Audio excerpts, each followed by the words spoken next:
Yo, yo, yo, yo, we back at it again. Post game. Y'all come on in. Falcons pick up another victory. They go to 6-9 now. Falcons do and pick up, a big victory in Arizona. First win in Arizona since 2001. Chris Chandler Falcons. No, Boy, I ain't heard so that yeah, name in a while. long time ago. Ooh, boy. Uh, what was y'all doing in 2001? Were some of y'all even around in 2001? Just being honest. Hey, man. But going back to it, and also the first victory in the State Farm Arena or State Farm Stadium, should I say, for the Arizona Cardinals. So I'm just glad that we didn't be one of those teams that, give up that victory to a team that's lost six straight. I know we've done it before, but I'm glad we didn't continue that trend and and being one of those teams that don't kick the team down when they're and make them stay down. So Right. so at the end of the day, Cardinals they've lost seven straight in a row now. Falcons, like I said, moved to 6-9, and we got to talk about it. Smitty, what's going on, man? Ain't nothing going on, man. As y'all see my post game reaction, I was dead for real when I see it. They had my blood pressure high. Mm, Um, when you look at this game, man, and I agree with Prince Kill, man. You got to give a shout out to the defense, man. And as I mm, told you during the game, we was talking and texting. Um, I don't care what nobody do this all season. They better find a way to keep Nate out. I don't care if they change the absolutely. coaches. I don't care if they change the GM. You find a way to keep Nate out because that's the type of energy you need. Look at Mm, Brandon Dortons, what he's done this year as a second year player. And like I said last week and the week before, it makes you wonder what the hell was they doing last year when he was a rookie? Did they not understand how to coach him or how to use him? I'm, I tell you, Smitty, it was too many folks in the way. We still had Grady. He wasn't gonna play in front of Grady. Shoot, Root was even lucky to even get some snaps last year. But you see that Dorless clearly clears Rook, clearly. Yeah, yeah, And I but get it. I'm not surprised about that because of Dorless, his versatility back at Oregon. And Rook, he is a guy that, hadn't been playing football his entire career, so he's still learning. But he's coming along though. But Dorless is a force. 8 sacks now, you Right. know? So Yeah. at the end of the day, man, I like that kid he's one of those ones, man. He's a disruptor. He kept getting after the quarterback. And really, Jacoby Brissett was running for his life most of the game anyway. So, credit to the defense. The defense stepped up yet again. James Pierce Jr. getting a half a sack. So, that's 8.5 for him now. Arnold Abracady got a sack today. So, the defense, again, half a sack for Dorless. So, but yeah, so 8 sacks for Dorless, 8.5 for James Pierce. And it's good seeing Abracady get him one too. But Yeah. Jacoby Brissett was under duress. He was able to find some lanes a couple times, but for the most part, he still was uncomfortable. So and that's another Oh thing yeah. that credit to this Falcons win. Yeah, and they wanted, I mean, they offense, they were pretty much one dimensional. They showed today a little bit, but you got to give a shot to Michael Carter, former Jets running back, made it to Arizona. Had eight carry for 66 yards to start off, but the rest of the game he only had 3 carry for a negative yard. So the Falcons they adjusted to what they were doing. And shout out to Miss Francis. She said good win wasn't televised in Savannah or on NFL Plus, just audio. But thankful for that interception. Miss Okay. Francis, get you a stick. Man. That's my best advice. Get you a stick, and I ain't talking about the one to beat the Falcons with. But to get back what I was saying, Jacoby Brissett, they held him to 200 yards. He Mm, still had a solid game, and look, Arizona just kept fighting, and it let me know. And they were 3-11, but mm, they were fighting, and their coach he's on the way out. We already know it. But mm. you would think they wouldn't have had nothing to fight for. They were desperate. But them are the most dangerous teams it is. Look at Cleveland. They almost lost to the Browns. So these are the type things that happen in NFL. Smitty. Cleveland is the Browns. Well, you know what I mean. But look, I gotta give a shout out to my boy Bijan, man. Yeah. Um, For sure. Third Falcon running back to go over 2,000 yards. Well, really third Falcon ever to Mm-hmm. go over 2,000 Ever. yards from scrimmage. William Andrews, big fan of the show. Mr. Andrews, what's up? Jamal Anderson, Dirty Bird, Mr. Dirty Bird himself. He had over 2,000 yards that Super Bowl season, and I think 1,840 some of that was running the ball. So he had about 200 some yards receiving. So look, Bijan is going to be a force, man. And I just can't wait to see this offseason, see how they build around him. Because it's going to be key. Because as I keep telling y'all, me and my boy was talking about, me and Tidy was talking about it last night, 2 o'clock in the morning when he was on his show. And I was in the chat, and I told him, the more I look at it, I'm looking at Jonathan Taylor, I'm looking at Jameer Gibbs. Either one of those guys get paid, he gonna overlap both of those guys. So what did I say, A1? 20 million?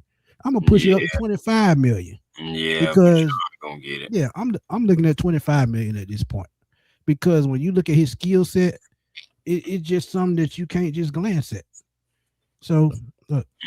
But you want to know something else I've noticed about this win, since we're on the running backs again, and I've said this multiple times, when the Falcons have a balanced run attack, they win the game.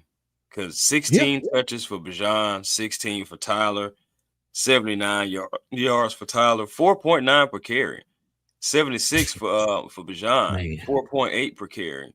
And then even Bijan Robinson being your top receiver, 7 catches for 92 yards, 13.1 yards averaging per catch, man. Come on now. 1 touchdown, 41 yards is his longest. And again, man, you got to have that balance. You got to use both of your running backs. And illustrated in all our wins, you look in all our wins except for the win against the Bucks. Outside of that game, you look at all the rest of our wins, and Tyler Algier and Bijan Robinson was focal points in those games. So yeah, and a couple of games we lost. I mean, they did their thing, but we couldn't close out the game. Defense couldn't hold nobody. So I get that part. But yeah, it's gonna be interesting. Lewis Kerr said good win, but Raheem and Zach are still gone. I think he's getting closer to 50-50.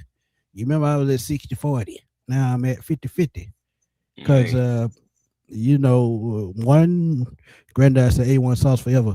What's happening, fam?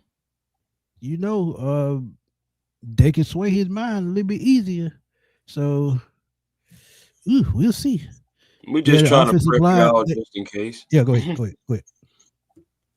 No, I just said we're just trying to prep everybody just in case, man. We've been trying to do this for weeks. Yeah. Absolutely.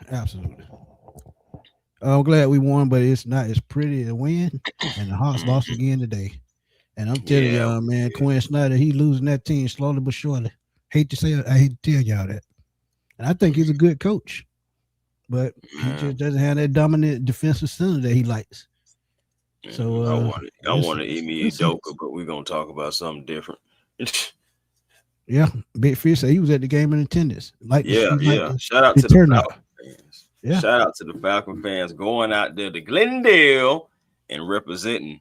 Because I remember when I went last year to the Vegas game, man, and Falcon fans were deep in attendance too. So man, it's just something about the Falcons on the West Coast, man. We just take over the West Coast, man. So glad that Falcon fans will all be going home safely and with a W. So I'm happy for that. Yeah. And y'all know we got to speak on the one and only, man. We can't forget the one and only Kyle Pitts. Another touchdown. And that's another one. We talked about the coaches. Kyle Pitts is picking it up towards the end of the season. Before, I think about 3 weeks ago or maybe a month ago, he was averaging only 9.2 yards a catch. He's closer to 11 now. And he's had the most yard receiving he's had since his rookie season. He set a career high for receptions. And with one more touchdown, I think the touchdown today put him as a career high. So look, I put out a video saying he's gonna have suitors. So when you look at it, it's gonna be tricky going down the stretch. The Rams game could prove big, the Saints game could prove big. If he set career, he's gonna set career high numbers. If he goes over 1,000 yards, because he only needs 203. 203 yards. He need No, he one need more less than that. I think touchdown, Smitty. he need about 140 something yards.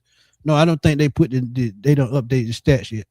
So he's at Right. about 843 yards. So he needs about 157 yards, and he will get back to 1,000 yards. And they've already been talking about suitors.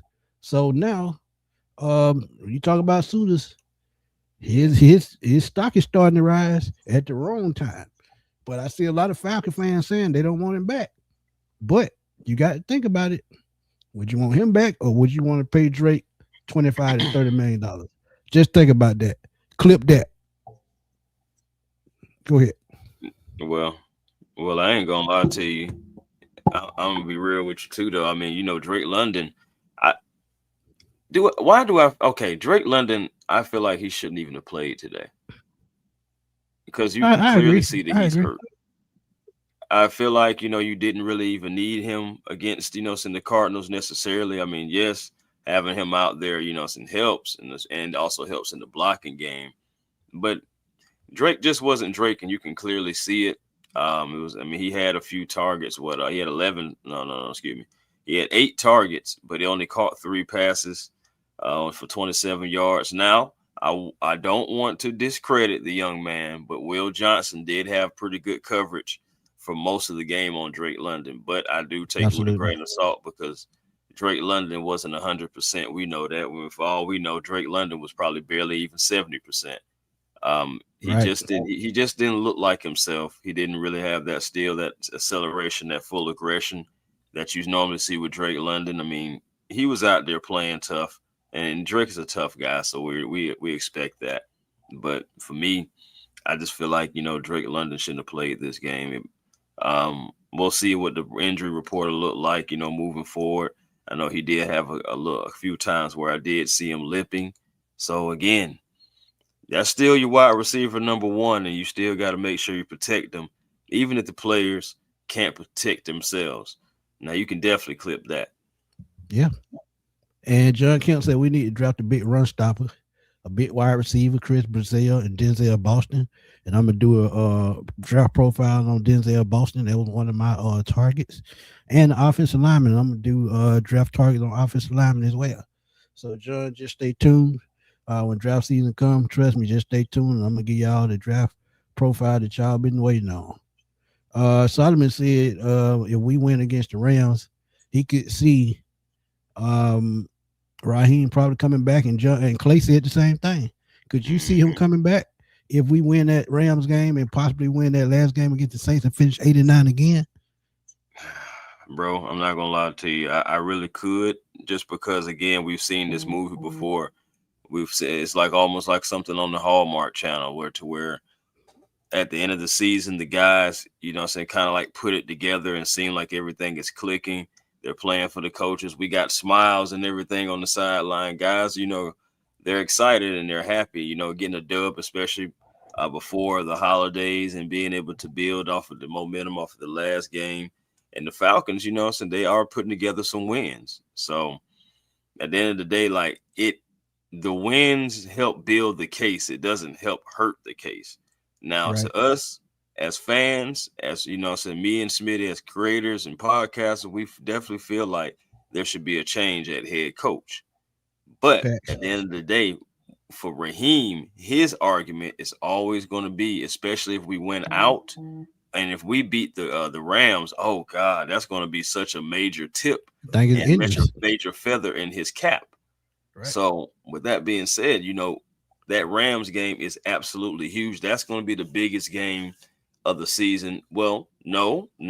These last 2 games are going to be the biggest games of the season because the Cardinals is nice, but if you can beat the Rams and finish off the season beating them stanks, that's something you can go into the Mr. Blank's office and say, "Hey, look, we're putting it together. We finding ways to win." And you look at it. There was a stat that they put up on that I saw. The Falcons have been in the second most close scoring games since One score. Yeah. 2022 with 42. One score.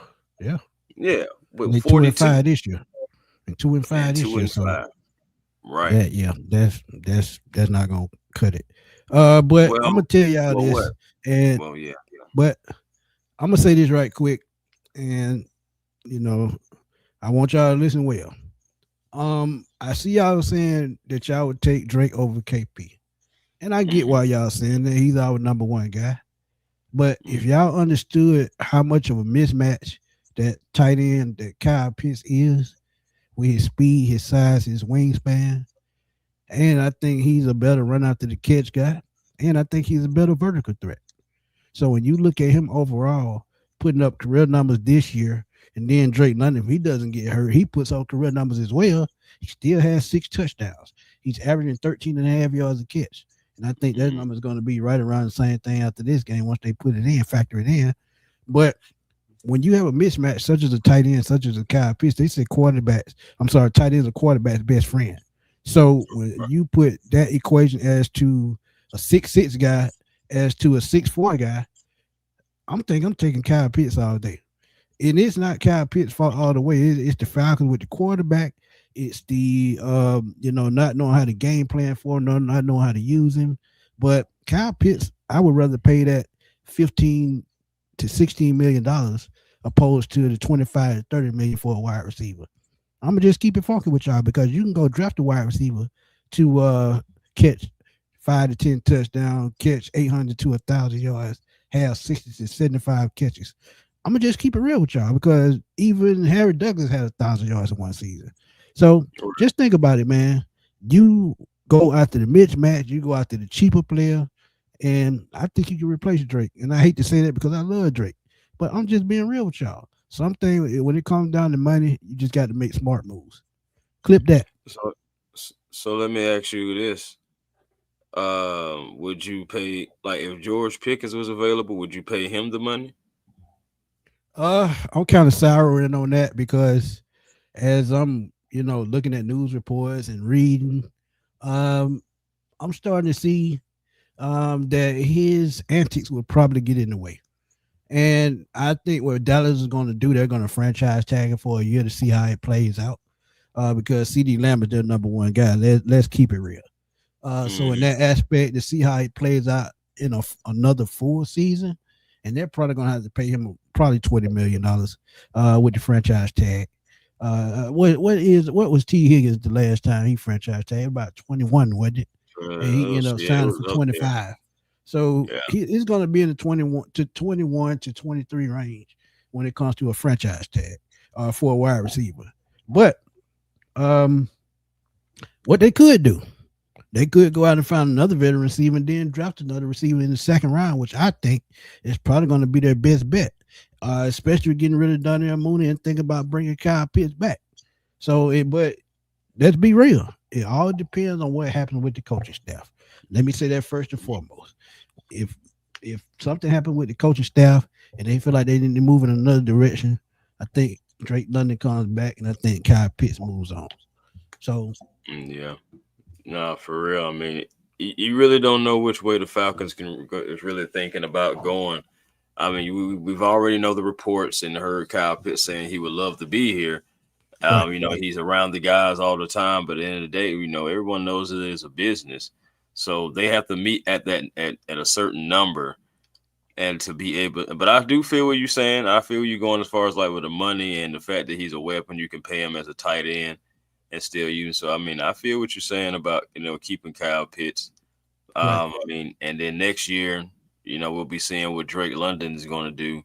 Right now, what I think he's just a little just a little bit over 800 yards and everything. So I mean, he still could possibly get to 1,000, but the way he looked today, he didn't look like he was healthy. I honestly, again, feel like he should have set out this game.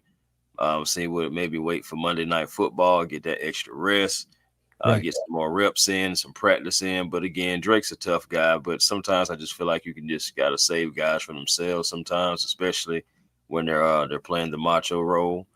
But we'll see what goes on moving forward with Drake. We'll see what happens with Kyle as well. It's going to come down to a lot of big decisions being made, but I still feel like it's going to start with who's leading this team as far as like head coach, GM, all that stuff like that. So I'm right there with you. Still in the evaluation process. And one thing that we can evaluate is the Falcons today really took care of business against a team that, I mean, they're bad, man. The Arizona Cardinals, they're really bad. They really do suck. Yeah, Um, they bad, man. They bad, yeah, bad. like I mean, they did some good things today, of course, but like they're still a bad team. And because they're a bad team, I still feel like the game might have been just a little bit too close. But at the end of the day, you're happy for the win. You're not going to complain about it. You take all W's. But still, total yards, 342 to 320. So the total yards was there. The passing yards was close with Kurt and Jacoby. The rushing yards and totals and everything was close as well. They were just 20 yards off. So they were still close. They were still able to move the ball.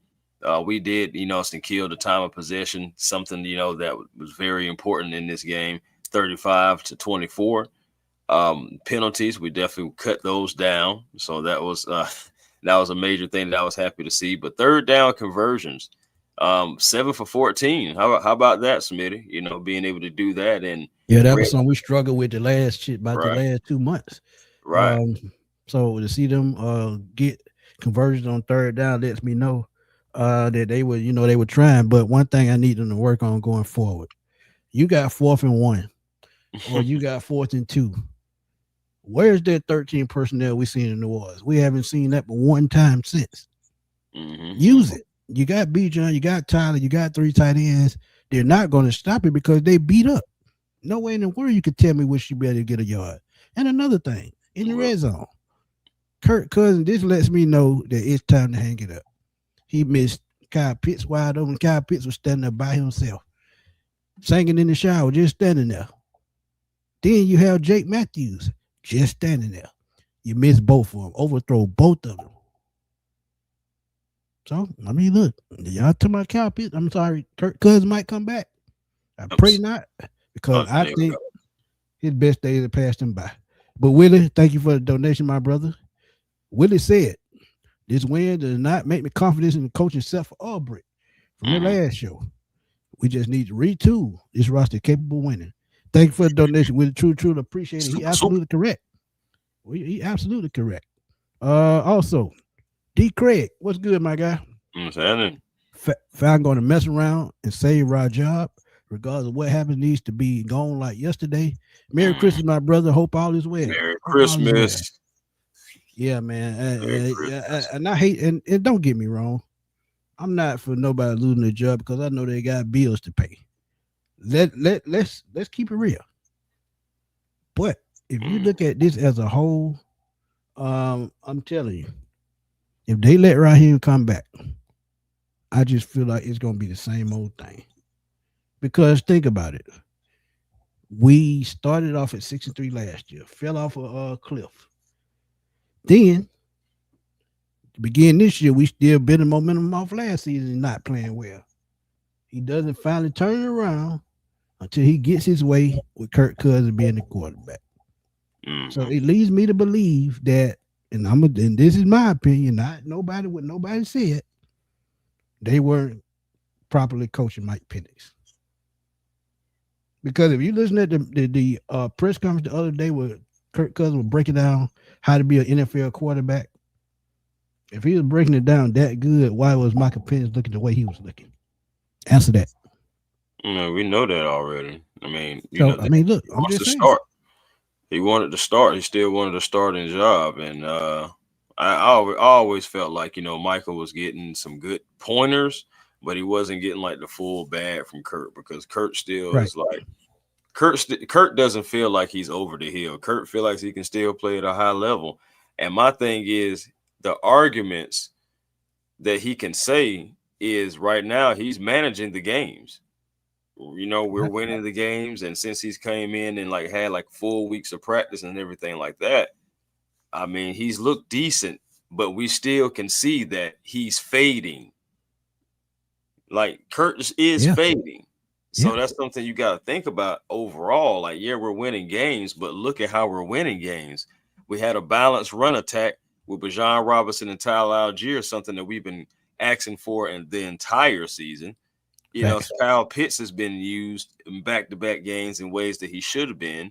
We asked for that the entire season, but again, Drake London didn't look like Drake London at all, and he still had 8 targets. So I mean, you look at it like that. This game really could have been even worse for the Cardinals if we was able to convert on some of those. So because those 2 fourth downs, I'm telling you, we should have converted both of those. I'm sorry. Yeah, I wasn't mad about the play call on the second one. With the Jake Matthews pulling over and everything, but the Cardinals defensive line just got a better push than the Falcons, so I wasn't mad at that one. But they're beat up, Chris. You mean tell me you can't make them run, and they beat up, and you find a way to get 2 yards? You couldn't get 2 yards with 2 tight ends in the game. I agree. I agree. You're supposed to pick that up there. All the thing I was just saying was I was glad for the play call, because how many times have we complained about keep it simple, stupid? You know what I'm saying? And I'm just being honest. We've seen so many times about coordinators, not even just Zach, but just coordinators just getting too cute in certain situations. He did try to keep it simple. On the other 4th down, you think about it, that I put that on Kirk Cousins. Because how do you have Charlie Warner come in motion and then you hike the ball? You didn't even give him time to even really come across. So I mean, I just put that on miscommunication, but I'm gonna put that on. Yeah. There's been a lot of that though. Yeah, but they're just 2 bad situations. I mean, we don't know what that one could have been. So again, that one's on Kirk. But the second one, I mean, I wasn't mad at the play call. We just didn't get that push. Our guys did not at all. Jaden, what's up, nephew? We glad your mom doing better. Hope y'all have a Merry Christmas, man, and salute. May God praise y'all and give y'all everything y'all looking for Christmas. And also, man, New Year is the following week. So let's go in 2026, with a positive spirit, even though, we get negative spirits and, in our chats. Another super chat. Zulu Warrior, he said, super. This thing messing up. I would sign Drake, franchise Pitts, cut Kirk, and sign Malik Willis, or 5 Ryan Zach. Okay. That's a possibility they still could franchise Kyle Pitts and sign Drake London. But you got to come to a common ground. Will one of those be willing to take a pay cut for them to stay together? That's one thing I'm looking. But if I'm looking at quarterback, I wouldn't say Malik Willis, because he had a decent game last night against Chicago. But I would go out and get a veteran quarterback that could lead an offense, such as Mac Jones, who a lot of y'all have said. And another name that came up to mind, and Coach Roy worked with him. And if Coach Roy comes back, I could see him coming to Atlanta, and that's Jimmy Garoppolo. You could probably get him pennies on the dollar. He runs a West Coast style offense. He knows the system, and he's been around for a while. So trust me, if you can get a veteran such as a Jimmy Garoppolo as a bridge guy, I think that's a win-win. Because like I said, I don't see Kurt coming back, because 1, I'm going to take them $35 million, and 2, $57 million is a lot of money to just throw away. Now, don't get me wrong. Their ego could take over and say, hey, well, I think we want him back, because we see how he played at the end of the season. I think he still got a little gas in the tank. But you're picking up that $57 million in dead cap space. Let's be real. Man. EJ, thanks for the donation, my brother. Go ahead.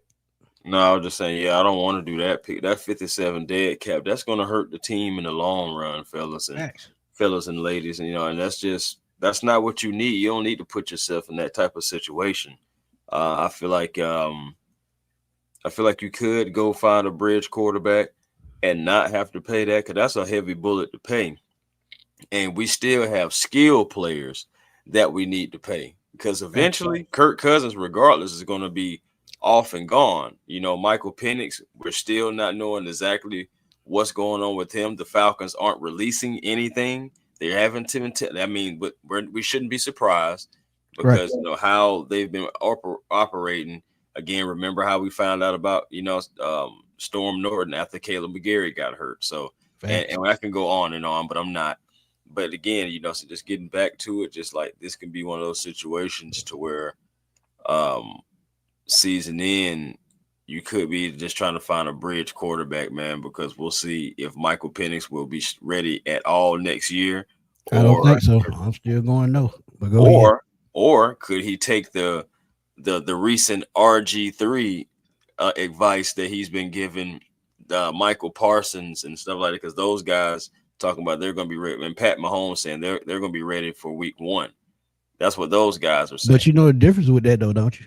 Oh, of course, no, not just the first injuries to their knees. So I mean, Right. Absolutely. so again, but Michael Penix, to his credit, this was on the knee that never had the injury.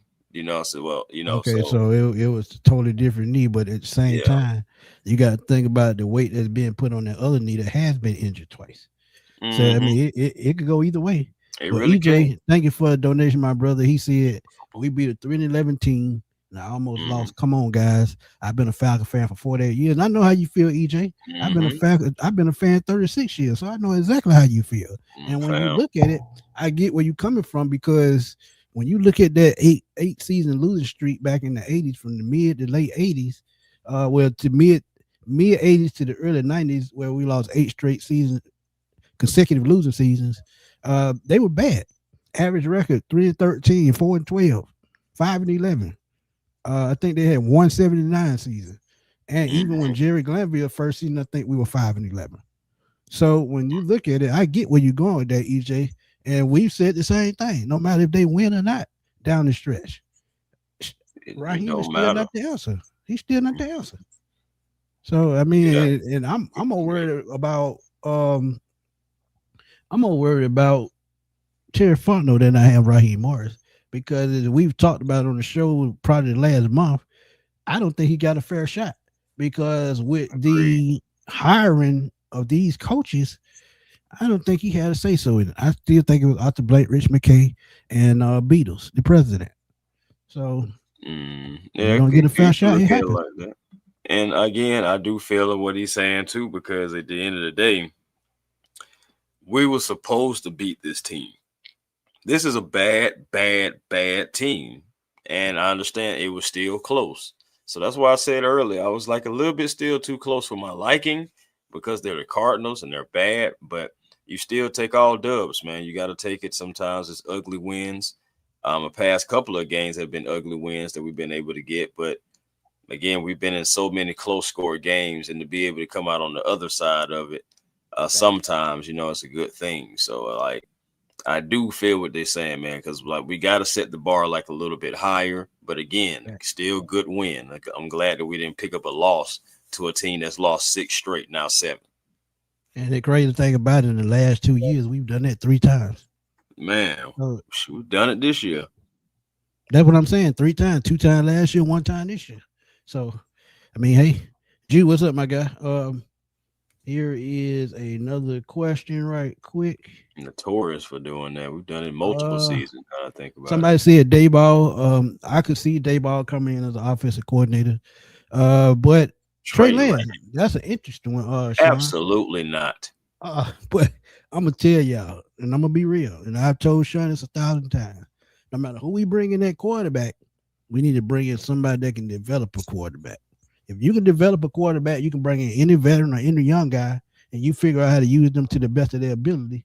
But if you don't know how to do that, if you bring in another first year guy like Zach Robinson, and you want to go get a veteran quarterback or another young quarterback as a bridge guy, or to be a successor, because we don't even know if Penny's gonna come back to the Falcons. Because like Chris said, he's gonna be in his 4th season if he missed next year. That's gonna be a Mm-hmm. contract year. And you think they're gonna go off 1 year to try to get him a long-term deal? And if they do, he's probably gonna be shortchanged, but he's probably not gonna want to take. So that's just something you got to think about. But when you talk about Trey Lance, like Chris said, absolutely not. But at No. the same time, the only way he'll be serviceable if you can get a offensive coordinator that knows how to use his skill set, just like Justin Fields. Bro. So There are experienced offensive minds that couldn't get nothing out of that kid. Never mind rookies. come on, man. No, Trey Lance. Come on now. No, I'd rather go see if I can pry Mac Jones from San Francisco before I even think about a Trey Lance. Like, I'm gonna go out and try to, like, for the best bridge quarterbacks that I possibly can. because you never know. We'll see what happens with Rob. But if Rob gets fired, and for everybody who's worried about Jeff Ulbrich possibly moving on, I said in a couple shows, well, more than a couple shows ago, but you could go see if you can pry Robert Saleh, and maybe you can get you a package deal and get Saleh and Mac Jones from San Fran. You never know, but that's just something to think about down the stretch. I know. I don't know. I seen a comment in here. I gotta pull up real quick. Hold on. Well, shoot, you got this one. See, Atlanta. Yeah, really let me read this one. And this is exactly what I'm saying, Jermaine. We really need a veteran quarterback to be that bridge guy, because you don't want to bring in another young quarterback with another young quarterback sitting on the bench. If you bring in a bench guy, a veteran guy more than a bench guy, then I think that just makes too much sense. Because if you're going to hire a veteran offensive coordinator that knows what he's doing, that has a system in place that they could use, that makes more sense than bringing another veteran offensive coordinator with a young guy when you have a young guy in waiting. So I think a veteran guy would be a better bridge guy. And it's funny that I thought about Garoppolo, and the only reason I thought about it, because I know he's a free agent after the season. He's getting up in age, true enough, but he worked with Raheem Morris in L.A., so if Raheem Morris stays, I could definitely see Jimmy Garoppolo here. But go ahead and pull that comment up right quick. Yeah, man. Our brother, man, Berto, man, Mr. 95 North, man, salute to you, man. Still always prayers up to you as well. And he said, man, it's time to talk about Brandon Dorlus. Well, sir, we've been talking about Mr. Brandon Dorlus. I've been talking about Mr. Brandon Dorlus, as said myself and Berto. We were very high on guys like Brandon Dorlus, man, especially. And this guy's been paying dividends, 8 sacks. But more importantly, my thing is going back to it. Nate Ollie must be a Falcon. If you want to talk about making somebody, keeping guys that, are building blocks as on the coaching staff, that's a guy that has got to be retained no matter what. He's gone around and done this. He's almost like a mercenary. He's gone from team to team and done nothing but improve the offensive line. And then for whatever reason, whether if his coaching changes, philosophy changes, he moves on to a different team and just goes and does the same thing. And this guy right here has us behind, along with Jeff Ulbrich, has us right behind the Denver Broncos for second in sacks for the season. The Atlanta Falcons, and you just hate it, is a darn shame because of our record. You want to take that defense and those sacks to the playoffs, but unfortunately we would not be. But you still see the building blocks there right now. We got the James Pierce, who got a half a sack, so another game with a sack. We still have the Jalen Walkers, out there. Again, Brandon Dorlus, talk about him again. Arnold Abacady, again, he got a sack, but you still have guys that you can build around. And man, I'm telling you, Brandon freaking Dorlus, he was pressing up the middle. And I remember I said to him as one of my X factors to get pressure up the middle. He's been doing that in multiple games, getting sacks, pressuring the quarterback, wreaking havoc up and down the Falcons line, along with James Pierce and the rest of the guys. So absolutely love it. But Berto, he had an answer for you about Mac Jones. Hey, you know what? And I do respect that because I feel what he's saying about that. So it needs to be called up to play fair. We don't have the available coaches to do so. But that's what I'm saying. If Raheem is fired, and if you're worried about losing Jeff Ulbrich, you possibly could go try to see if you can get Robert Saleh to come in. That will keep Jeff Ulbrich here because they've worked together before. Robert Saleh, I feel like he would be able to do that coddling, like you were saying, for Mac Jones. That's the only way I can really see it happening for me personally. It's got to be a package deal. It can't just be, bringing over Mac with Raheem and Zach. No, not going possible. So I'm saying a lot got to happen. Zach be drawing up plays on Tecmo Bowl. I'm telling y'all, because they look exactly the same.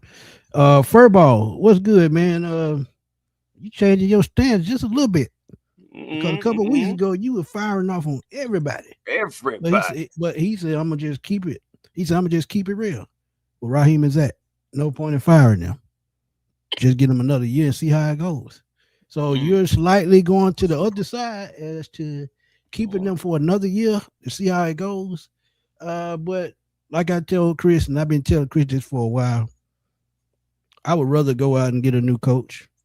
And if they have a losing season, I can be fine with that because they're trying to transition into something new. But if you got Raheem and he ends up with another losing season, that kind of throws us 2 to 3 years behind because that's another draft we wasted. That's another free agency period we wasted. So I just can't rock with that. But if they do keep him, I would not be surprised. I wouldn't be surprised now. And you think about it too. If oh God, let me just knock on wood just in case. I don't know what's going to happen, but if we did have yet another losing season, there'll be 2 separate coaches with 3 losing seasons. And I hate to say it, it will be still all under Terry Fontenot too, who I feel like is still attached to the hip. And he has his horse attached to the wrong wagon. And right now it's Raheem Morris. At the end of the day, we're not getting it done, so overall. But hey, we got it done today. We got this done against a team that we should have been winning against anyway. So, I'm happy for the win, but at the end of the day, it's we're supposed to win this game. That's just how I feel. I don't know if it's I ain't trying to Dre, I'm just saying. You remember my Tecmo Bowl used to call them plays? And if you pick the same play they pick and this shit just blitz and just bust through the line, sometimes that looks like the Falcons offense. I'm just keeping it real. I'm not trying to be funny. You know how I do. I keep it real. I understand. Brandon said he don't agree with keeping Raheem, but it wouldn't. But that's what we likely would do. I mean, we've been talking about it, bro. It's not nothing that we like, but we just got to be real with y'all.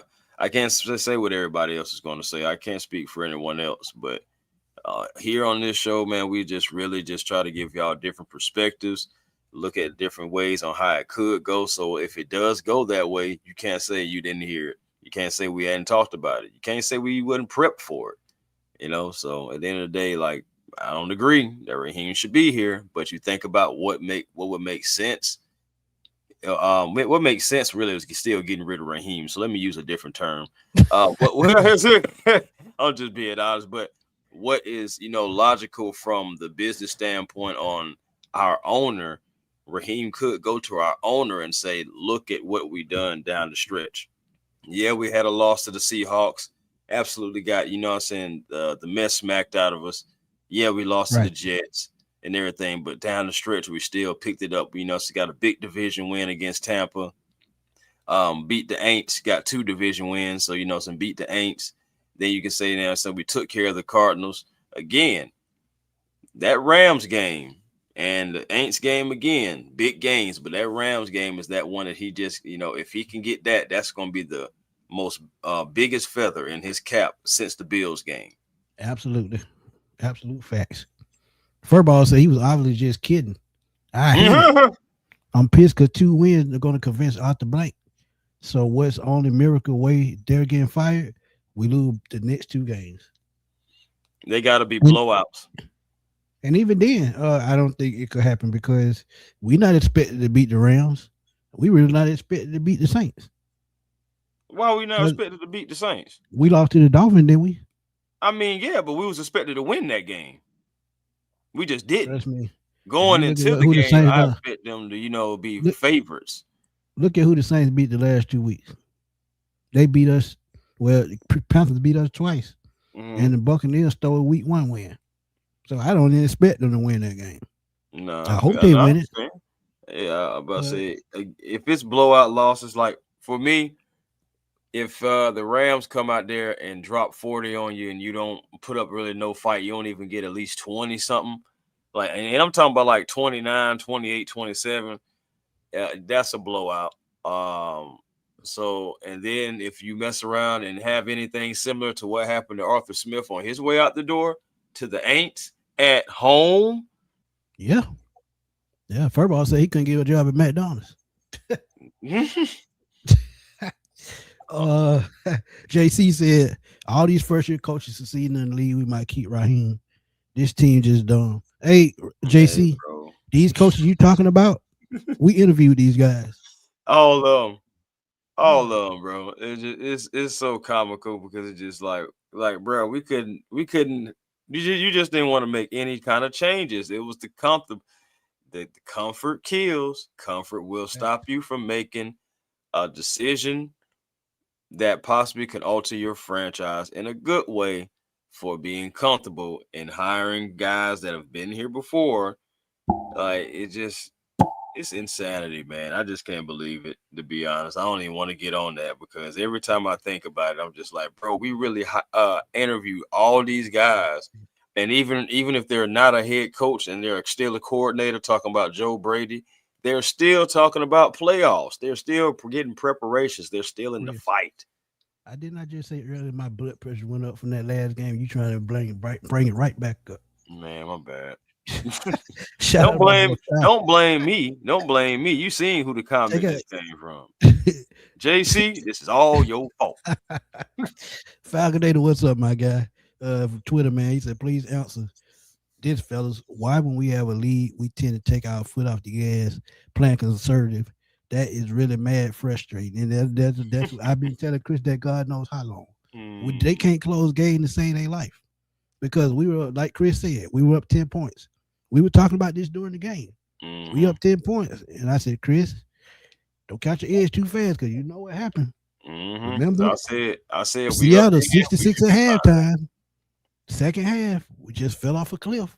And even this game, 4th and 1, the next first down could have just shut the game totally, completely down. They could have ran the clock out. But no, they got stopped and made this game closer than it needed to be. And think about it too, bro. What the thing about it too, just to add to that point, think about it, bro. Think about when we scored. You know, so in the fourth quarter, it was in the top of the fourth quarter, like around like the 11-minute mark or so. And we didn't score any more points. We would think that we would be able to still put up at least another touchdown or a field goal, but we weren't able to do that. And against the Cardinals, and those Cardinals, they were fighting. You seen even Calais Campbell blocking extra points and all that stuff like that. Man, he's 6'8". Yeah. So, but but the fact that he's still out there giving that effort, just credits to Calais, former Falcon. So hey, what can I say? But yeah, though, bro. At the end of the day, moving forward, this win still to me, it is a good win. I'm happy because Falcon fans, we can have another victory Monday. I'm happy for that because the fan base deserves that. But overall, this does nothing to change my mind about a change at leadership. Nope. Antonio, I never root against the Falcon to lose. But I will be honest when I feel like they're going into a game that I feel like they're gonna lose. And if I tell you they're gonna lose, that just means that I think they're gonna lose because I feel like the other team is just more talented than they are and they have better leadership. I picked them to lose the Bucks game. Did they lose it? No. I picked them to lose the Seahawks game. Did they lose it? They got ran out the building. So I never root for them to lose. But if I feel like they're gonna lose, I just be honest and yeah, they gonna lose. Yeah, I didn't think they would lose this game though. I definitely picked them for this game. The Bucks game was a little different, but definitely I felt like we should really, put together a way to beat the Cardinals. The Cardinals were just so bad, but I do feel what Smitty was saying coming into it. It could have been a trap game. It depends on what Falcons show up. And again, I really feel like each team was kind of like, well, you take the game or you take the game and stuff like that. Not being able to close it out. Again, that whole 4th and 1 with Kurt with that fumble, that should have never happened because right there on that drive, we should have been able to put the nail in the coffin. But again, giving them opportunities, giving that team a pulse, that's the thing that I think that makes me upset. Just like Fam was saying about the conservativeness.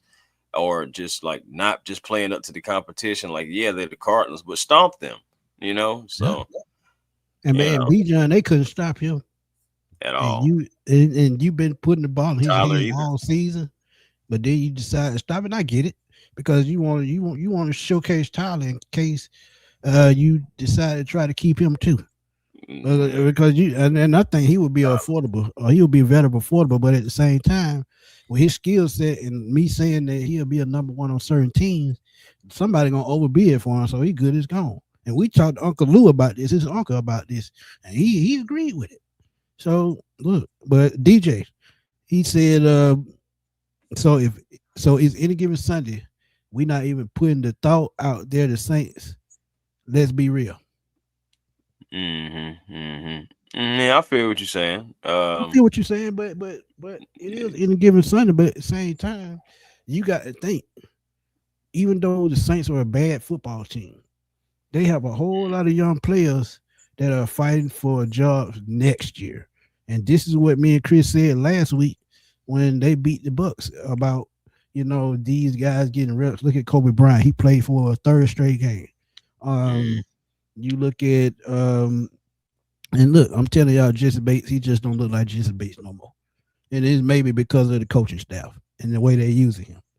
But the first season, he looked like an all-pro. Now, he just looked like a regular safety because even though Xavier Watts taking his spot, to me, Xavier Watts has outplayed him as a rookie.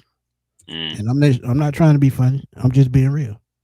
But at this point, it's about getting ready for next year and who you gonna keep. Right. And that's what we're doing. We scout. Yeah. Evaluation process. That's what I'm saying. But I know we usually let y'all on the show. So what I'm gonna do, we got about we're gonna stay on about 15 more minutes. And we're gonna let y'all come here and talk about, what y'all that's the wrong one. We're gonna let y'all come in for a second and talk and give y'all a thought. Because we want to know about how y'all feel going with these next two games. Should they let the second string and third string and practice squad players play? Because if Chris Blair even played this game. So y'all tell us what y'all think, man. We're gonna put the link in the chat. So y'all come in and talk to us right quick. And let us know, man.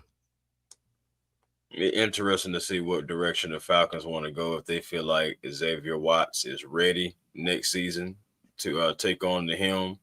It's all depending on if they feel like he's ready. If they feel like he's ready, I think Bates can get dealt. If they feel like he needs maybe one more season of that tutelage, then I can definitely see him keeping Bates. I feel like it's going to come down in the belief and the totality. But and I get that part, but I just feel like the money, just like we talking about Kirk Cousins, if you trade or try to release him, I got to look at the dead cap space. But to see how he fell off last year and this year, I don't think he plays that last year. And I could be wrong, but that's just my thought. But Will, what's up, man? Talk to us right quick. What's going on, fellas, man? Merry Christmas, y'all, man. Y'all be safe and everything. And holiday season. I know Christmas ain't here yet, but I was just telling y'all a happy Merry Christmas and of God full of abundance and New Year's resolution. But my three things, man. I agree with y'all guys. I'm cleaning out this whole coaching style. Yes, I understand that I'm not happy about it, but we should have been game plan week in and week out. It was ego. And like you said, Smith, when Ray McLeod, was saying about his mental health, I think that put Raheem's job in jeopardy. And I think it's time for Arthur Blank to clean house his whole coaching staff, man. And I don't know if he's going to get rid of Rich McKay, but I feel like he got to get out the uncomfortable zone and get rid of this whole coaching staff and start a new direction because the Saints going to be better.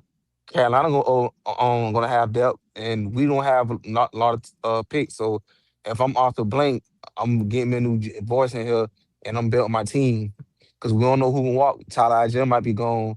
We can't keep everybody, so it's gonna be some tough decisions. But unfortunately, Raheem didn't get the job done. And then, yes, I thought we were gonna be a 10-7 or 11-5 team, and we're not even that. So clean house, clean house. I'm sorry, it's a business league. That's pink slip wheel right there. Jesse Bates last year with the Falcons. Next year, I think they voided out the last year of the deal. They did. Yeah, and his cap hit next year is $24 million, $24.7 million. His dead cap space is 18.25. Yep, so they'll save a little bit over $5 million if they decide to move on, if they trade him. And you got to take that $5 million and roll with it because you can use that on a younger guy. And I just don't see it, They man. need that $5 million to try to pay one of the guys you got. Right. And Exactly. one more thing, before I go to, man, moving forward, if I'm Jesse Bates, I'm staying. I take a pay cut to build the team in the trenches. I think we need to add depth on this offensive line, and I think the scout department needs to start going to these big universities, start going to this HBCU schools, because some of our scout department, they go by character, but sometimes yes, teenagers, they trying to have on and off the field. They young. You know what I'm saying. They're not mature. So I feel like they should go to HBCU and get the players who have like on and off the field, because they might need guidance. And once they get in the league, they can play with a chip on their shoulder. We need more leadership on this team as a whole, as a Agreed. structure. So like I say, we can't have this yes man mentality. We got to come with a dog mentality. Like if somebody play the Dirty Birds, we got to get back to the 1990 Falcons, 98 Falcons, run the ball and play good defense.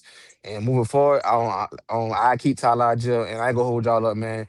We gotta Yeah. we gotta we gotta get rid of this coaching style, man. We got clean. Marcus Williams got to go. Zach Robinson got to go. Jeff Ulbrich, even though he put JD Bertrand in, I felt like they should have used Helms, but that's a long story, man. I just feel like they need to just go in and completely clean house and get you a new coaching staff in here and new head coach. Cause we got the next season, we got to get in the wild card, win the division. It's no ands or buts about it. Right. That's true. No, That's true. I can definitely. tell Yeah. that. You know, But I Hellum, saw he on oh IR, man. So I mean, we're yeah, gonna see yeah, but what I happens. feel like what unfortunately with Helms, the coaching staff didn't even utilize Helms. People, I understand people say Helms ain't good in coverage, but they didn't even get a kid a try. When I seen when the Diablo got hurt, they could have used Helms a little bit in the run game. Not saying him, you could have put him out there in coverage, but they could at least put an effort in to get the man playing time. Because I just feel like he deserved more playing time than the rest of these dudes, 36 Harrison, whoever these unknown players on his roster. So yeah, I'm cleaning houses, man. It's not about team players. It's all about what you could do on the field for me, you know. Yeah. So Yeah. so yeah, Yeah, man. Love y'all, man. Keep doing y'all thing, and I'll see y'all. I'll be in the back, man. No doubt. facts, Appreciate you, facts. Will. All right. Uh, to put Yeah, you made us some a great little bit points. more perspective on this Jesse Bates thing. So Okay, go real ahead. quick, pre June 1st release or trade, that's where the 18, the 18 million, dead cap comes in, and we would save 6.5, million. But if you were post June release or trade, now that would be, so the dead cap savings. The dead cap would be 10 and a half. You would be the dead cap for 2027 would be 7.5. The 2026 savings would be 14 million. Yeah, because some of that contract guaranteed at a certain point. So yeah, I get it. So I get it. you could wait a little longer if you wanted to get But rid of they Jesse. can You move can them at the wait same post time. June. It just depends on when they want to make the move. Because they can make it soon as the new league year start, but it won't go into effect till after June 1st. So they can Yeah, they still can make set it. it up like that. Yeah, Yeah, they can still exactly. set it So up. But yeah. that's Trinity, what what's that's up, one man? point. That's what I'm saying. What's up, Yeah, great, fellas? How y'all great point. doing? Great point. What's good, man? Talk to us. Not much. Listen, my guys. So let me say this. I feel like everybody pretty much kind of feels the same as far as getting rid of Raheem and his coaching staff, and I'm in full support of that. I feel like we need to rebuild, but also retool. And what I mean by that is we rebuild at the quarterback position, and the reason why I say that we should go younger because we do have a younger roster, Yeah, and there's not good enough veteran quarterbacks that are available for us to get. Now, I've wanted either us to get Jameis or get oh boy, that's the quarterback for the Jets currently, or we get Terod Taylor. yeah, Tyrod Taylor, or we get you know and it's not no race thing. It's just the quarterbacks, they're proven, they have a veteran leadership, but also they have been proven to get a average or like below average. They've been good enough to have some kind of success. And with this team is that this experiment with all of these older quarterbacks, it ain't been working. From Marcus Mariota to Kirk Cousins, and we're spending so much money. Okay. I feel. Let me Oh, go let me ahead. backtrack a little bit. You saying that we shouldn't get a older quarterback, but you talking about Tyrod Taylor. He's 36 years old. So when you look at Yes, older but quarterbacks, go ahead. what I'm saying is that his contract isn't going to be expensive for someone if we got Aaron Rodgers or like these name brand older quarterbacks, they're expensive. I don't know how much Joe Flacco is, but I definitely don't want that. But they're really expensive. But Tyrod Taylor, I believe that Jimmy G, he'll probably get about 20 million or 25 million, and I'm like, that's still expensive Well, for his kind of production. this is why I keep throwing out the Jameis Winston name. Jameis Winston will not cost you much. We know he's not going to be scared to make all the throws. He has an NFL caliber arm, and with the talent and the receivers and the tight ends we have, I think Bijan, I think he could come in. He could throw 25 to 30 touchdowns with no problem. It's just all about who you put as the offensive coordinator to help him game plan to become a quarterback. But that's neither here nor there. But but Jameis was where I was getting number to. one choice. Go ahead. Yes, no, that's what I go Mac Jones myself. Okay. Mac Jones is the youngest option. quarterback too out of all the guys we're talking about now. Yeah, Agreed. you may have to pay him a little bit, but that's still 27-year-old. We all these guys that we're talking about, except for Jameis. Jameis is 31, but all the rest of those guys we talking about are fossils. We already have one. Yep. I'm like let's not continue with that trend though. Agreed. And my thing is, we're talking about bridge quarterbacks, not franchise quarterbacks. So at the end of the day, no matter who you brought in, Jameis, Tyrod, Mac Jones, any of those guys, they're not your future. They're not your sustain. You're just for a season or something like that. So at the end of the day, I would go with the youngest choice that I can possibly go with, and somebody that's at least coming from a system like Kyle Shanahan's. And you can run something like that if you want to keep Zach Robinson, which I hope you don't. But if they did, you could work that out. Or just an experienced guy. I mean, Jameis Wilson, he's just a gunslinger, but he'll turn the ball over too. And all the rest of those guys, Tyrod Taylor and Joe Flacco, all those guys, man, they're fossils, man. Come on, man. Let's come on now. That's why I said we should go younger at quarterback. That's why I said that we should rebuild, but we are retooling. We should rebuild at certain positions and retool in others. Like we should retool on our O-line. We should retool in our secondary or our linebacker, because we're really the pieces on this team. Our franchise players and our stalwarts is already here in Atlanta, and all of those guys are young. The oldest person is Jesse Bates or Katie Nellis. You know what I'm saying? But pretty much everybody that is productive on this team is less than 27 years old or 26. And so for me, my ideal situation, independent on what we're going to do with Michael Penix, is that if we need to get a quarterback that's in the Michael Penix. Michael Penix is actually older, but we have to. That's our first decision: is what are we going to do with him? Are we going to get a young quarterback, and that means we may need to try to trade Michael Penix and get what we can from him, because he is still younger. He still has potential, but his injury history, that's not a formula of Atlanta right now. We cannot deal with, because that's been our problem, is that we have our young people that produce, they get injured. And that's one of the things that's holding us Falcons back, is that we keep on getting players, and for whatever reason, they always end up getting hurt. So with Michael Penix, we got to decide, hey, dog, like I said, for me, I wanted Shador, because I look at the mechanics and I look at his youth. And what we're seeing in Cleveland is that this boy is actually a very good quarterback, but whatever's happening behind the scenes is not giving him support.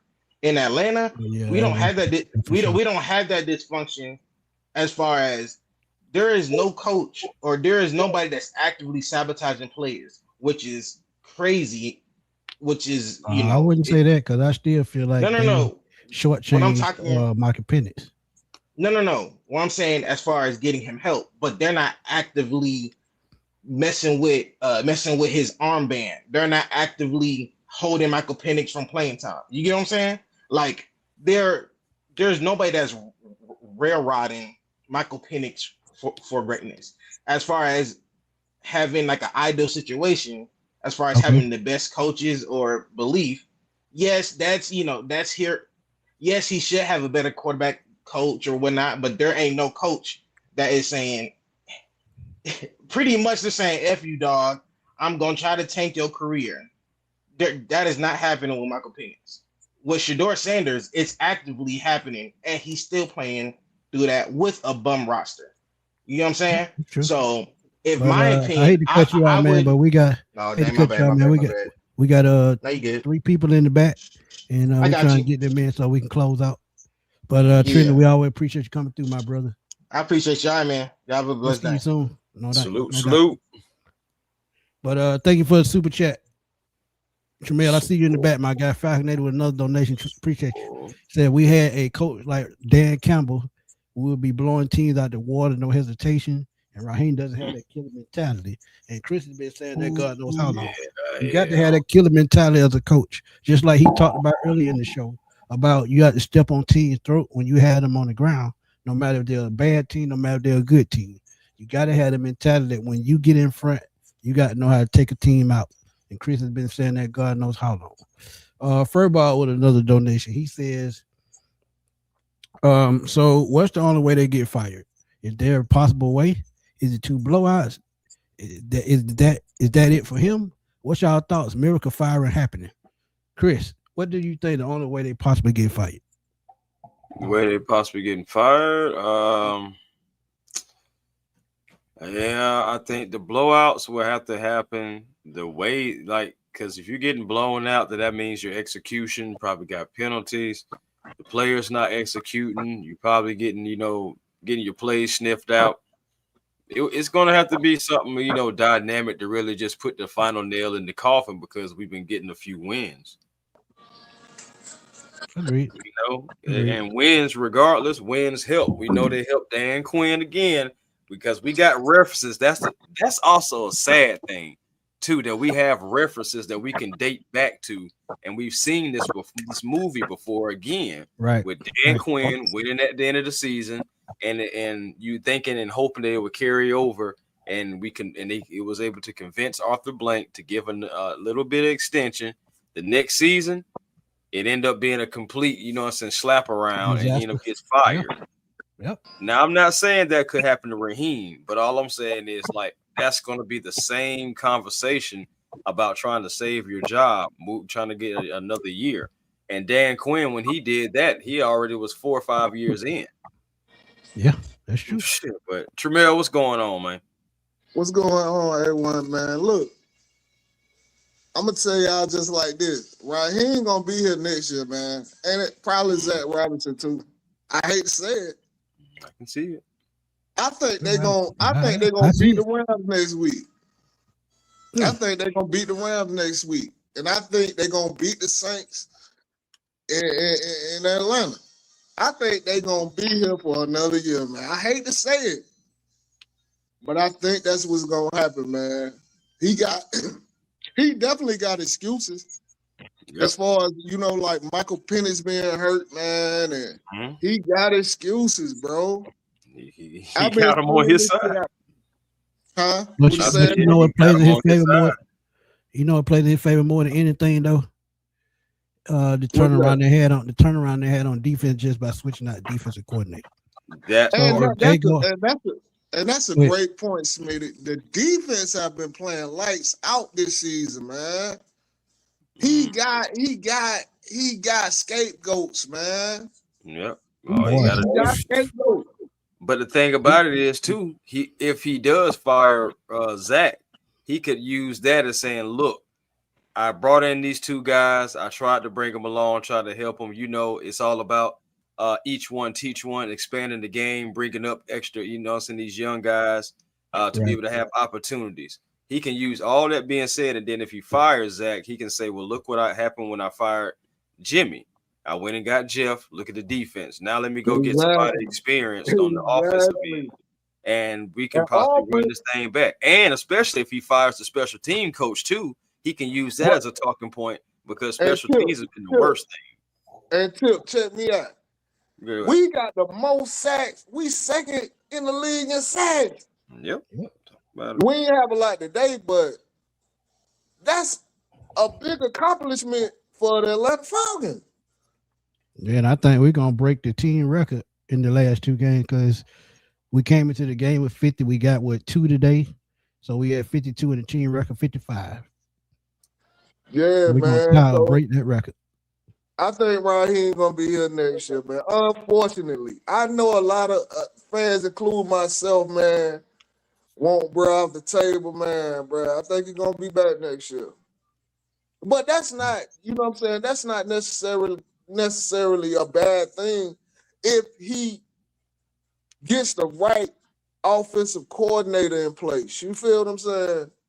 Because Zach Robinson is not it. You know what I'm saying? And it's crazy, like, how the quarterback play is so different, man. It's crazy to me, man. Yeah, but see, y'all got to put it in perspective. Like I keep telling y'all, you looking at a 14-year guy versus a 2-year guy. Well, really, a 14-year guy versus a rookie, damn near. So that's gonna be the total difference. When you see the difference out on the field, when you see audibles, when you see hot routes, when you see them being able to run more vertical routes, that's all experience. And I told y'all last year, Kirk Cousins was the reason Zach Robinson looked good last year. It didn't have nothing to do with Michael Penix. It didn't have nothing to do with nobody else. When you have a veteran quarterback on the field that reads the field well, knows what's going on, can read the defense, he goes back to the sideline, relay what he saw, and Zach got to pick up on that to know what to call the next go round. When you don't have that veteran leadership out there with a young guy like that, a first-year guy or second-year guy, that's when the miscommunication come in. That's when the scheming, not fitting Kyle Pitts into the system, only going to Drake and Bijan the whole damn season. That's why that thing happened, because that's the only two people that he playing for, going game in and game out. You heard what I said. Let me ask y'all something, man. And I want y'all opinion from Tip and Smitty. Let me ask y'all something. If Raheem Morris is retained as the head coach and Zach Robinson is fired, who would y'all clamor for as far as the offensive coordinator? Boy, I'm gonna stick to what I said.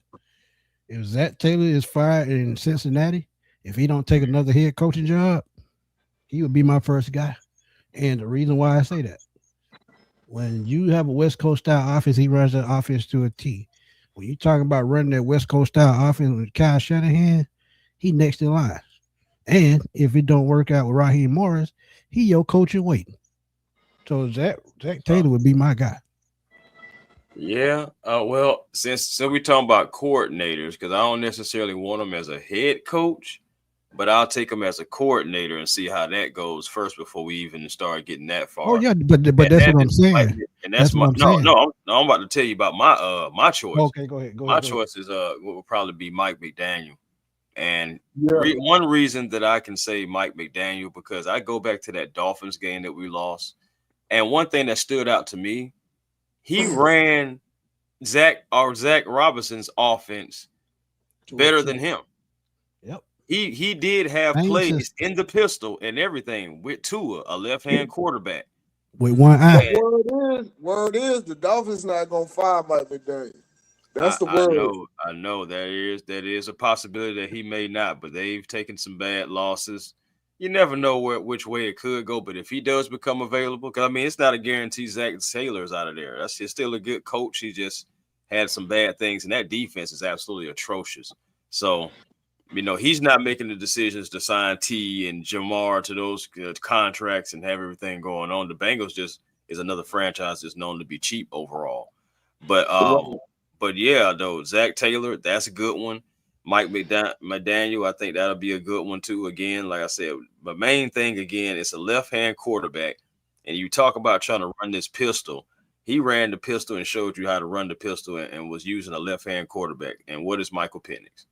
So he developed Tua because Tua was struggling that rookie season. He could not throw the ball over the middle. He was struggling throwing deep throw because he kept only throwing Tyreek Hill like nobody's other. So we know he can develop a quarterback.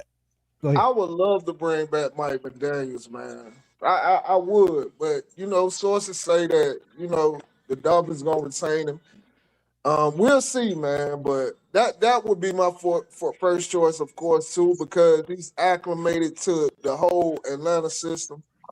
And I think if Penix is the play going forward, I think he would enhance what Penix has got going on.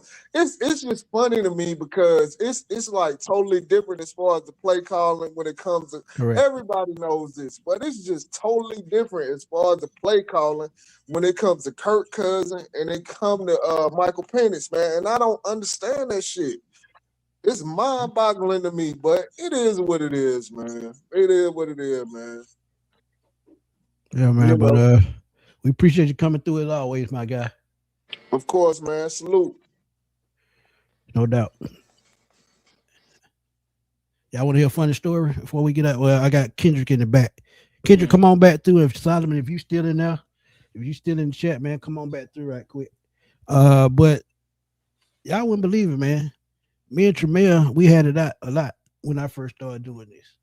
But we came to an understanding, and the farther we got down the road, and I got salute to him, man, because he pushed me to be great, and I didn't even think of it as that, because he bettered everything I said. But at the end of the day, I started to understand where he was coming from, and we started jail. So, sometimes, and that's what I'm saying about this coaching staff, and that's what you remember me saying this, Chris, about Raheem. Go out and get somebody that can challenge you, that can take over when you're not having a good day coaching. Come on, man. That's all I'm asking. Kendra, what's up, my guy? Hey, what's going on? What's going on? How y'all doing? What's up with you? What's happening, man? Hey, man. So, Smitty, I appreciate you letting me on the show. Chris, big ups to y'all. I watch y'all show every Sunday. You know what I'm saying? And so my thing is, just like we're taking the chances on these old quarterbacks, I love the choice of Mike McDaniels as coming back as an OC. I seen the earlier this season, Matt LaFleur. That was interesting. What you said, Smitty, about that. I would love that. Bring old faces. Somebody who's familiar with the organization that Arthur Blank loves. It was just unfortunate they had to leave. Also, I would bring Matt Ryan. I would consider that comeback. Let's do right by him. He's not coming back. Hate to tell you, my brother. I know. We talking about as a quarterback or a quarterback coach? I say as a quarterback coach.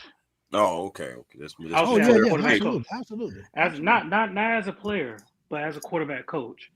Right. Because the thing is, like, people don't realize Matt Ryan's a great mentor. He all the quarterbacks that was under him, he did good about him. You know what I'm saying? So, and he knows the system.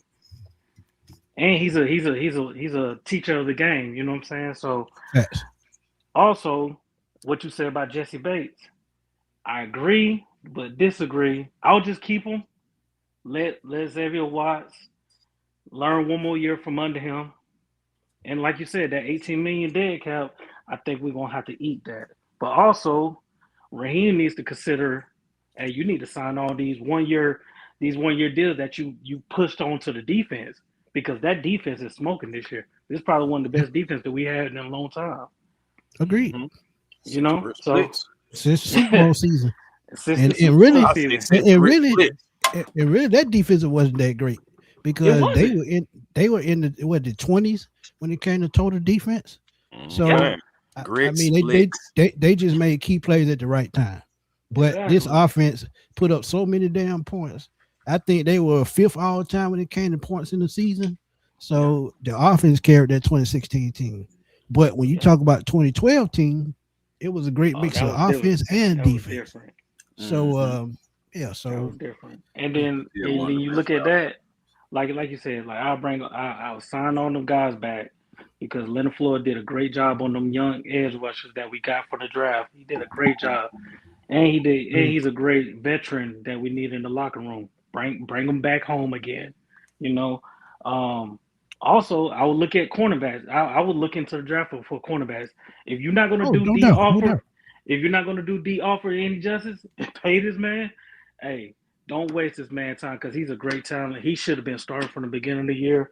I said I think I talk to my guys all the time about this. Like D offer is very underutilized in this defense. But the only kickback I got to that, they told us when they drafted Billy Bowman, they told us he was going to be a starter. They said it from rip, and it was not to D offer. It was just that he fit exactly what they were trying to do.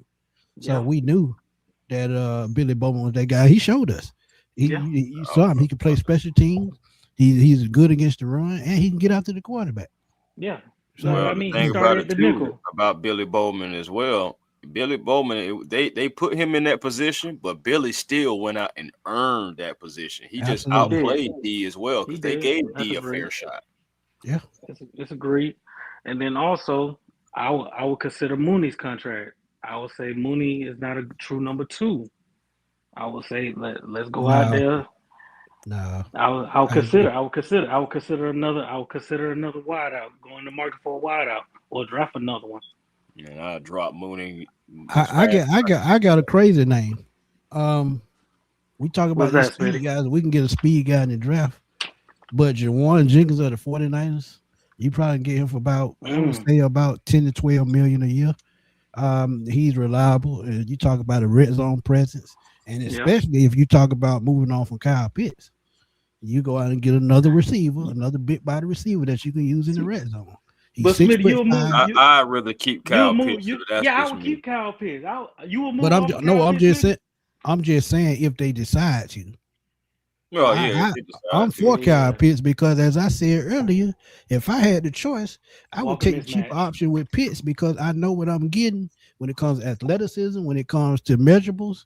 6'6", 250-pound, 83-inch wingspan, and you see how he playing at the last part of the season. When you have a competent play caller, when you have a competent play caller, it just lets you know how dangerous he could be.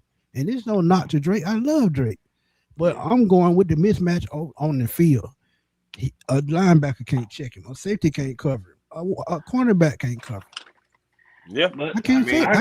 I agree. And I'm saying again, Will Johnson did lock up Drake a couple times. Now Drake's not 100%. I know. But at the same time, what happened on the field, and you know, all these competitors, these guys, when you suit up and you go out there, ain't no such thing as, you know, oh, my knee was just tripping on me. So why are you out here? So again, we're not gonna make excuses too. I'm gonna end that conversation with this. Okay. Who's the better run after the catch guy? The better run after the catch guy is Kyle Pitts without a question. Yeah, I have a question. That end the conversation right there. You think about it, and another reason why is because Kyle Pitts is a guy that when he gets going in stride, that's when you start to really see that speed. Drake is better out the block. You know what I'm saying? Getting out of the break, Drake is better than that. But of course, he's supposed to be. He's a wide receiver. Yeah. But when you talk about after the catch and starting to take off, that's Kyle Pitts all day long because he's in stride. And by the time he gets in stride, that's when you see his speed. It's not in the beginning. So that's why I don't understand why screenplays are called for Kyle Pitts. Because he doesn't have that. That's true. That's true. Hey, champ. That's who I'm looking at in the second round. That's one of the guys I'm looking at. And that's what I'm about to say. Like Drake is not really effective unless he has a decent slot guy. Right. He's not effective. If he's the primary guy out there on the field besides Kyle Pitts. He's not as effective. Another thing that I try to tell y'all, Kyle Pitts is one of those guys, if he chooses to, or if they find a way to implement him the right way, he can control the middle of the field. That opens up Bijan, that opens up Tyler if he's still here, or any other running back. And this guy on the screen right here, he'll kill you underneath and run after the catch. That's who I was thinking. I like Zach Branch in the second round. First pick in the second round. Kyle Pitts is just that guy. Yeah. Listen to me. I love Zachariah Branch. You know, I would love him in the second or the third round. But I ain't gonna lie to you. If I'm in that second round, or even if I'm possibly at the end of the first round, yeah. And if that kid Bernard from Alabama is there, Ooh. I'm running. Oh, I'm running to the podium. If Jeremy Bernard is there, first of all, I would keep Pitts. This is the perfect scenario for me. Keeping Pitts, keeping Drake, letting Mooney go, getting Bernard. Bernard will be on the rookie contract, bringing him along. Kyle Pitts and Drake London is your 1 and 2, with Bernard coming along, being your number 3. And you still got Bijan. I would still keep Tyler, and let's go after with this offense. But to piggyback off that, Chris, for you to get a late first, you're going to have to deal off Tyler. You're going to have to deal him off. That's unfortunate. It's just the reality. You're going to have to deal off Tyler. But running back is one of those positions. If Bijan is your top guy, you just need somebody to bring him in, take some pressure off on him. Exactly. And if to replace Tyler, the perfect person to me is already in the league, and that's Dameon Pierce, who played in Houston. Same type running back. Same type running back as Tyler. Now Tyler a little bit stronger, but when you talk about power backs, Dameon Pierce fits that mold, and he's going to be affordable. So. To get that first round, like we want our first round back, you're gonna have to deal off Tyler. Yeah, you got to. I hate to say that. I hate to say it. I hate to see Tyler going because Tyler is 1,000-yard back. I ain't gonna lie, I'm keeping Tyler, y'all. We can just agree to disagree on that. No. That's real. That's real though. Because my thing is, and I go to bat for Tyler Algier as an Atlanta Falcon because I'm thinking about the same guy that the whole fan base loves, Bijan Robinson. How do you preserve Bijan Robinson? How do you keep him and extend Bijan Robinson? By having a guy who was a former linebacker who doesn't run away from contact, who hurts people when he hits them. Did you see today? But Chris, you know what I'm saying? I'm just saying, I would keep that guy. That's all fine and dandy. I just keep telling y'all, I love Tyler. I want him to stay here. We're gonna get outbid at the end of the day. Yeah, bro. He's gonna get that's why for me. That's why for me, I'm keeping Tyler over Kyle. Don't shoot. But at the end of the day, our identity is not passing. Our identity is running. Yeah, and I told you that guy in Tampa named Cade Iden, he gonna be a free agent. He can catch and he can block. That's tough. He's not having a good year this year, but let him get on a new team. And I bet you can get Tyler probably for less too. Oh, than what you may have to pay Kyle. Yeah. Absolutely. You probably get Tyler 3 years for what you get, or 4 years what you get Kyler for 2. Kyle Pitts might get us with the Jimmy Graham deal. Oh yeah, absolutely. No doubt about it. I'm saying, like at the end of the day, like I love Kyle Pitts, man. And again, if there's a way to keep Tyler, Kyle, and Drake together, I feel like you got a nucleus right there. That really can be something. But Kyle, if you pay Kyle, you telling me that he's going to be at least the first or second option on the team. If not, then what's the point of paying him? Yeah. That's all I'm saying. Bijan right now, you think about how much we're using Bijan Robinson. And even, it's in the past 2 weeks, especially, you knew he was going to get the ball in this game. But I love the fact that we kept it balanced because it kept Bijan fresh. And, you think about NFL running backs, their timetable is not lengthy, especially if they're overused. You look at guys like Jamal Charles. You look at guys like Saquon Barkley. You look at different guys, man. They have those seasons. They have those bursts. You look at back when what's my man used to play for the Cowboys, Zeke. You think about him, Ezekiel Elliott, like these different guys, man. When they're the number one option, and I can go all the way back to DeMarco Murray. When they're the number one option and they're ran into the ground, yes, Todd Gurley will need.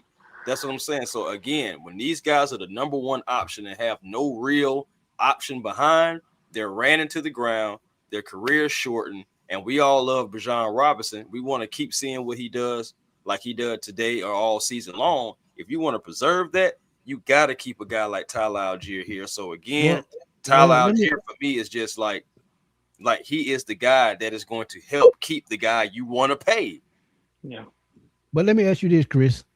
You talk about if you're not going to use Kyle Pitts as a number 2 option, then why pay him that money? If you're going to misuse Tyler Algier like they're doing right now, why pay him and bring him back? Because it's not going to cost as much as Kyle Pitts, for one. And for two, we are a running team. That is what we do best, especially when we don't know who our quarterback is going to be next year, Smitty. The run game is going to be something that we're going to have to lean on.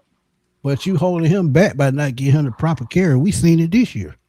That's why you go get somebody who can mix it up, like how we saw today, on a consistent basis. If Zach can't do that, but I'm telling you, man, I'm keeping my running backs. I think that gonna be, if you want me to be honest about it, I think that's gonna be a Joe Brady or a Ken Dorsey. And you saw Ken Dorsey, how he helped Josh Allen turn the corner. He can develop a quarterback.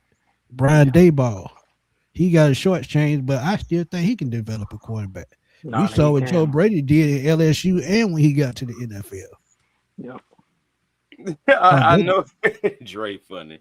Dre said Bijan didn't fumble the ball today, though. Yeah, he got like 8 on the career. Guess how many Tyler got? Zilch. Nada. 0. But I am afraid that we're like you said, we're overutilizing Bijan, and at some point he will hit a wall like CMC has. Bro, you see, okay, think about it today. Bijan took a hit today, even though he gave one to Drake. But Bijan took a hit today, and he went to the sideline, start wincing. You know what I'm saying? Had to lean over for a second, get of course, get himself together. And in that span, that's when you start seeing more Tyler Algier. I don't know if y'all even had noticed that. When he came out the game, that's when, for the rest of the game, you started seeing Tyler Algier more. Agreed.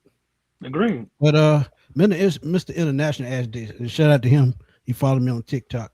This is something that I tell y'all all the time. The NFL running backs are interchangeable. Our first round pick should be an offensive lineman. And I know why he's saying that, because Caleb McGarry has a foot injury. We don't know how he's going to recover from that. And we need somebody down the road for him, and Jake Matthews getting longer than two.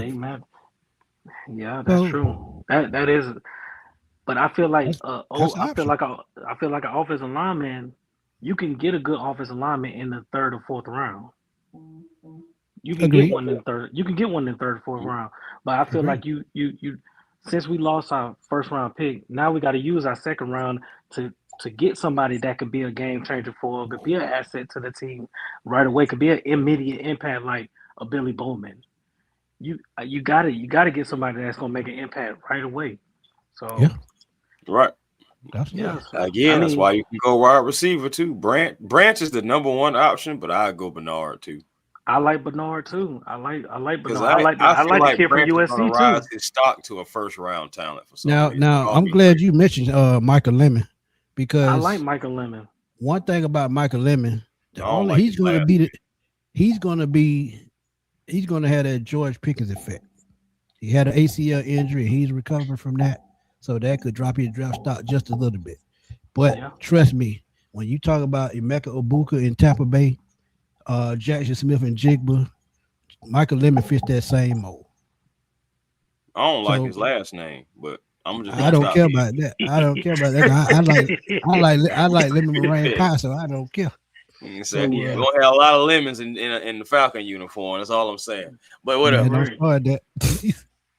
But to answer y'all question from earlier, and I'm gonna get off on this is my last. The only way I see Raheem gone, like I said, we got to lose the last 2 games, and also we don't retain anybody, or we don't try to retain any of the defensive players. Because that's what's the story of the season. The defense pretty much helped us to get to these 6 wins this year. So, a lot of people not talking about it, but we got to retool at edge a little bit because of what we losing. We got the young guys starting, true enough. Who's behind them? You're gonna lose AK. You're gonna lose AK. He's gone. Leonard Floyd, I think he's gone as well. I think you should sign him back. Yeah. I ain't gonna lie to you, not for that same price tag that I got for him this $10 year. million again. Hell no, I ain't doing that. Now I appreciate, you know what I'm saying, like, you know, paying for the player coach aspect again, because I definitely feel like that's what you did, bringing in with these young guys. But I will say, I think that Walker and Pierce possibly may be ready to turn the corner on their own. And I'm just saying, like, you can really save that money and put it somewhere else. You know, I tell you exactly where to put it. Give it to Zach Harris. Hey. 7 games, he had 4.5 sacks. Yeah. I would definitely give Zach a raise, a bump. I wouldn't give him 10, but I would at least we would talk somewhere between that 6 and maybe 8 mark if you're lucky. I'd say 8. That's about the lowest he gonna go. Yeah. I'm gonna keep it real. Yeah, I can but for him to break out the last breakout like he did, he can probably get that from a Baltimore or Pittsburgh who use his type talent at his size. So, like I said, he's gonna be another one of those guys that you got to bid on. So that's what we got to think about going into this offseason. Which guys are we willing to bid on as an organization? Then, to your point, we got to think about the mismanagement of Zach Harrison toward the end of the season too. This guy, like, he plays his most snaps coming off of a knee injury, and then goes right back on with the knee injury, and then finishes the season on IR.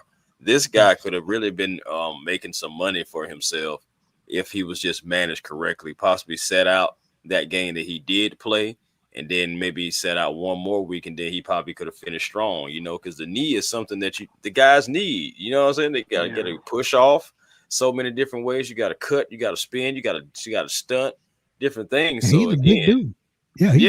He's a big dude, and he was already playing with a brace on that game that he did play. Right. So again, and so to play his most snaps of his career in that game, coming off of that injury with that brace on, players think about their career too. So it's the one thing where he's like, well, if I can go to a different organization that may manage me more better, it could come down to that too. And I would hate that because I love some Zach Harrison. I've been a fan of his since we drafted him, and I just I knew we had time. And he put it together this season. I think it's just unfortunate how he was mismanaged toward the end. Agreed. Mr. International said we can get Kyle Pitts production from any other tight end. That's true to a certain extent. Yeah, I mean, there you go. To a certain extent, I feel what you're saying. Yeah, agreed. But Kendrick, man, we appreciate you coming through. We appreciate your support, my guy. And as always, man, we'll see you soon, man. All right, fellas. Appreciate it, Smitty. Appreciate it, Chris. All right. No doubt. Yep. Yes, sir. Thank you, everybody, show, for man. coming on here, man. No doubt, man. We had a blast, man. We got 2 more games. But we will have a preview show Tuesday night, 8 p.m. unless something come up. So y'all make sure y'all come through and join us Tuesday. And next Monday night is going to be a late one because Monday night we always up past midnight because them things they all nighters at the end of the day because I have to give y'all my reaction. And then after I give y'all my reaction, we have to do the post-game show. So but it's gonna be fun, man. We're gonna make it fun for y'all, man, like we always do. But last super chat. Super. That's one more question. This is his 3rd one. He doing this thing, man. Appreciate you. But he said, do you believe the Falcons need to draft based on need or best available? And that's a great question. Because that's a question we hit with every year. Yeah. And I'm gonna just take the high road. We need the best draft, the best available with what we need. What I mean by that. This man. He just tried to cheat just then. What I mean by that, you got to draft by need, but best available at that position. That's all I'm saying. But it's tricky because if Zachariah Branch is there or German Bernard is that wide receiver, what do you do when one of the top corners is still sitting there or one of the top offensive linemen is sitting there? What do you choose? Because, like I said, you got to think about those bookends at tackle, and you got to think about Darnell Mooney and these other guys that hadn't panned out at wide receiver. Or you got to think about Mike Hughes or D. Offer possibly not coming back. What do you do? You got to go with the need. Yeah. So yeah, I mean, yeah. And the reason why I say that is because now Terry Fontenot's philosophy is normally always best available. So the best Yeah, that's available true. out of all those positions, he's going to take that position. So if it's wide receiver, even though the best, center may be there, but if the best player available is the wide receiver, he normally going to take like the wide receiver. But I still think you should take need because even though the best wide receiver may be there, you may need the best center that you can draft at that position so you can groom them. So Agreed. that's where I feel like you should go at that need. It will hurt to pass on some of those guys, but to shore up certain positions and certain areas in the game depth, sometimes you got to make that sacrifice, man. And that's the And I nature and of I it. and I think you got to go offensive line at that point, because you're talking about protecting your bridge quarterback, and then down the road you're talking about protecting possibly your franchise guy Mike Pitts if he sticks around, or if you move on to another quarterback when Arch Manning come out, then you got to protect him as well. So offensive line is probably going to be that position, that premium position. And guess what? Depending on where we end up in the second round when the season ends, if we in that top 15 range, they'll move to the top of the second round and trade probably a fourth round with that second round and go get the best offensive lineman. Because let's be real, wide receiver one of those positions, like y'all said, like Mr. International said, you can find somebody to put up 1,000 yards. Because did they expect Terry McLaurin to be that guy? I don't think so. Did we expect Harry Douglas to be that guy? I don't think so. So, look, wide receiver is one of those replenishable positions that you can get 1,000 yards from anywhere if they come in, fit the system, and ready to play. But Falcon Fat Dippy, man, what's going on, my guy? He said based on need, beef up the trenches. There you go.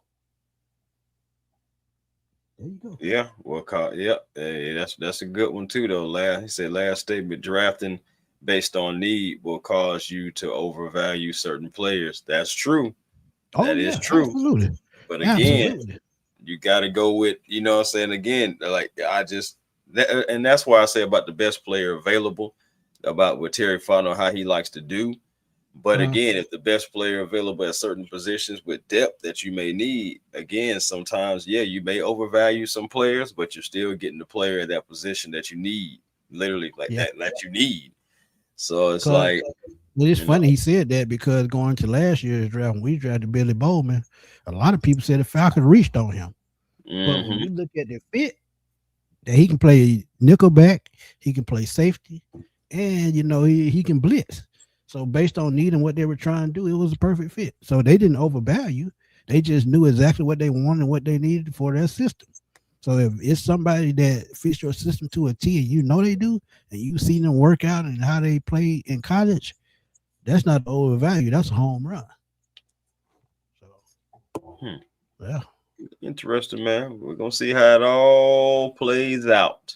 Because we got a lot of football to still talk about. The season is here. We still got two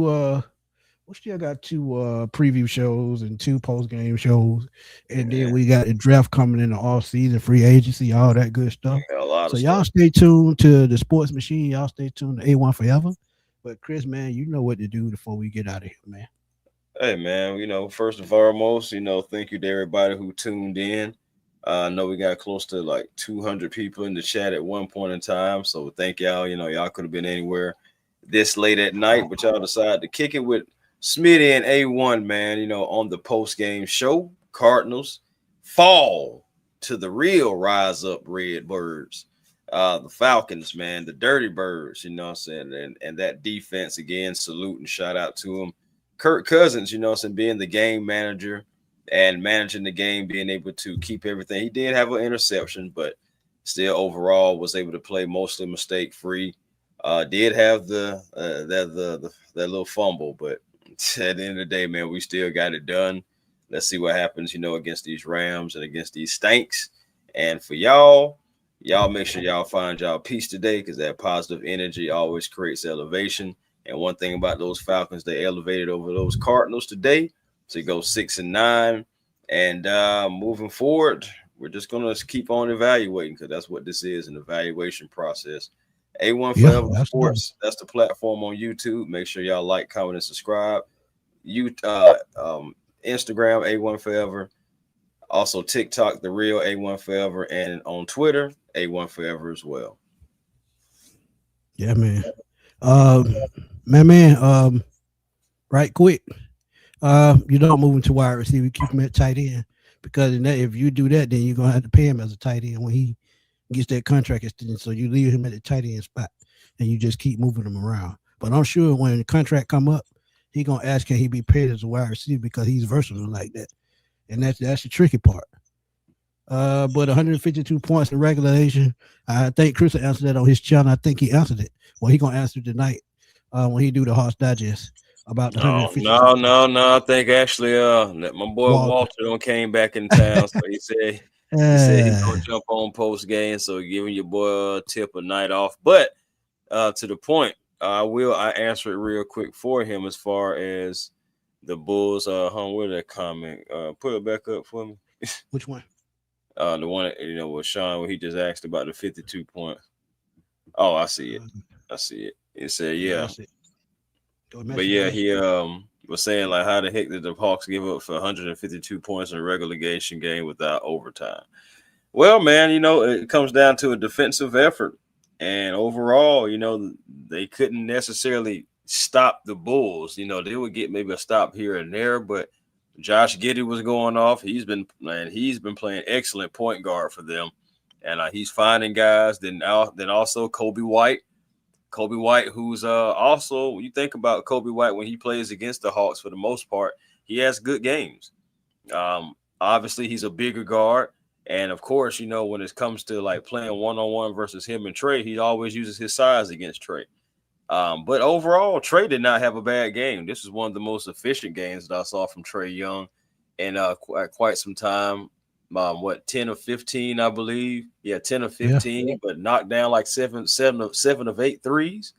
So him and Jalen Johnson were going off, but Nickeil Alexander-Walker tonight had an off game. You really think if he was able to play the normal Nickeil Alexander-Walker game, you think the Hawks would probably still be able to win this game.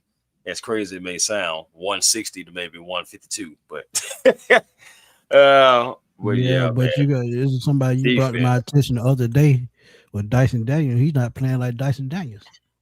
So Dyson Daniels is turned into an offensive liability, if you ask me, man. I love Dyson because he's the great barrier thief for sure.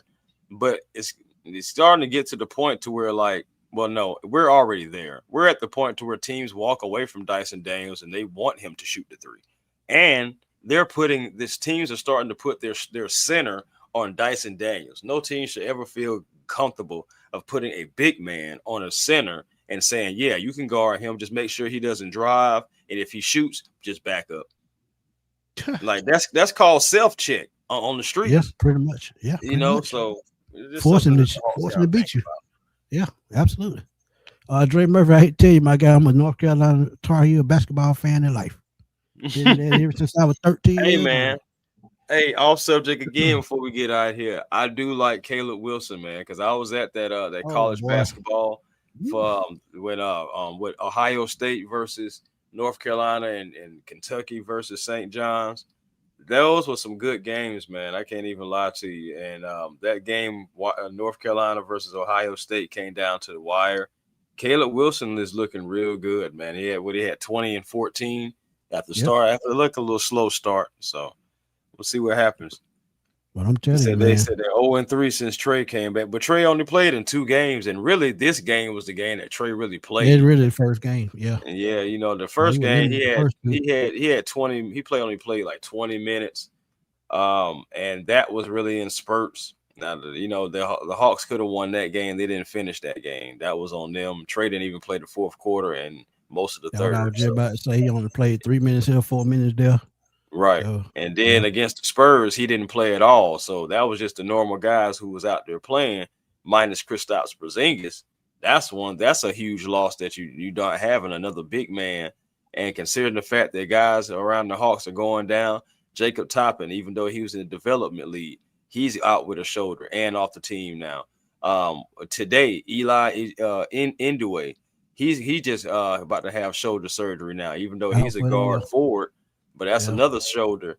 that's gone. And Dante, you have to see what's going on with him because he twisted his knee the other night, just grabbing a rebound and came down and twisted his knee. So you got to see what's going to happen with him and how long he's going to be out. So even our developmental guys are getting hurt too, along with KP being out with the illness.